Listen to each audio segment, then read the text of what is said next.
السلام عليكم. بعد أن أصبح الحرم فارغا من المصلين وظل فقط عدد قليل من الناس فيه، يظهر هذا المشهد العظيم من داخل الحرم المكي لطواف الطيور البيضاء المضيئة والتي تظهر للمرة الأولى فوق الكعبة، وهي تحلق وتدور لساعات طويلة في مشهد مبهج وتكبيرات المصلين والمعتمرين.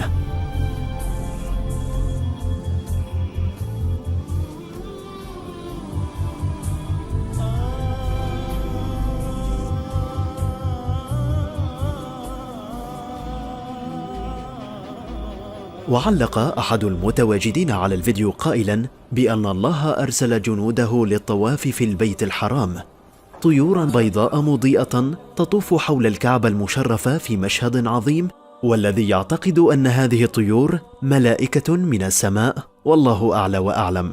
سبحان الله.